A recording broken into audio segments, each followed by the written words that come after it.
So hey, did you know that a huge factor in how fast you're going to swing the club head, and therefore ultimately how far you're going to drive the ball, has to do with how long and how wide your backswing is.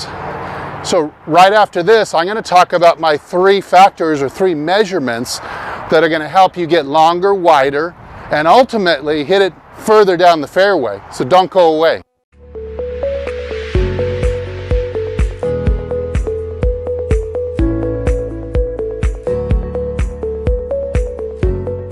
Hey, this is Steve from HitItLonger.com, and today we're talking about length and width in your backswing and how it's going to get you further down the fairway. If you get benefit out of this video, please don't hesitate.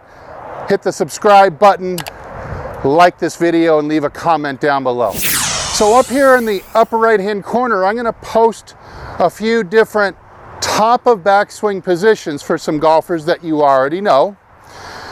And we're going to look at my 3 measurements that determine how long and wide your swing is, and ultimately how far or how fast you can swing the club, at least your potential for that. So our first factor is going to be how far in degrees are you turning your shoulders. We'd like to strive for a 90-degree angle if at all possible. I know some people out there are a little bit limited, either due to age or due to injuries, surgeries, joint replacements. I get it. I see that all the time in my students. We're striving for 90 degrees. Let's take a look at some players that are extraordinary at this, and that's going to be the first one we're going to look at here is Jack Nicklaus. You can see Jack Nicklaus creamed the ball in his era. You can see here he's got about 100-degree shoulder turn, so a little bit more than necessary for that extra yardage. We're now going to take a look. Let's take a look at Dustin Johnson. So here you're looking at even further, possibly 120 degrees of shoulder turn. Certainly not what we're going to get, but we can just aspire and keep working on it. And then lastly, let's take a look at Kyle Berkshire. This is ridiculous. I want to say that this is in excess of 130 degrees of shoulder turn. How he must have a lot of neck mobility, because most of us, if we tried to turn that far, would not be able to see the ball. So this is not necessary, but something that we want to move down the number line towards. All right, the second factor we're taking a look at here is the hour on the clock that you can get your upper left arm. So for me, typically, I think I'm getting my arm to about 10:45 to 11 o'clock. Very similar to what you see in the picture here. We'll put Nicklaus back up on the screen. He's at, now you can't look at your forearm, because you see you might bend your forearm at the elbow, and see that right now my upper arm's at 9 o'clock, and so I can kind of fake you out, but see this segment is not getting up there, so it's not really adding to your potential for power. So we're looking at the upper left arm, 11 o'clock for Nicklaus. Let's look at Fred Couples now. Huge wind up. He's at least 11:45, and he's possibly all the way to 12 o'clock, about as big as you can wind up your arms. And this is going to get the handle of the club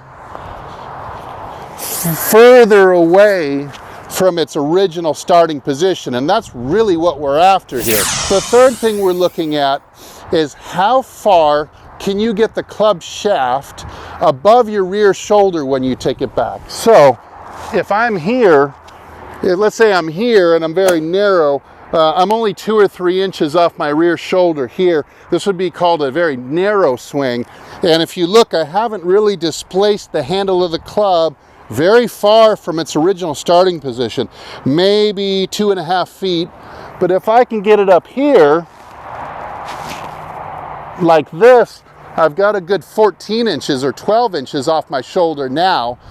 And now I've given myself an extra foot almost, that I've displaced the handle linearly or in a straight line from its original starting position. So the potential for power is a lot greater there. So those are the 3 factors that I want you to think about in measuring the length and width of your backswing. Again, when you improve on this, you can absolutely pick up a ton of distance and a ton of speed. I've seen in a relatively short amount of time, students pick up 5 or even 10 miles per hour of clubhead speed just by going from a shorter and narrower backswing to a much longer and wider backswing.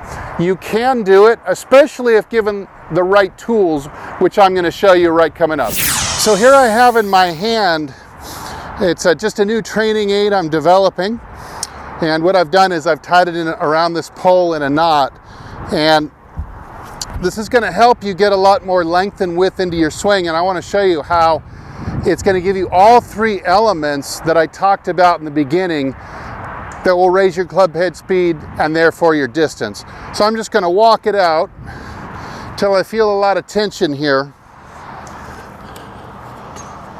Now I'm going to take the position at the top of my swing, and you're going to see pretty powerful position coming up.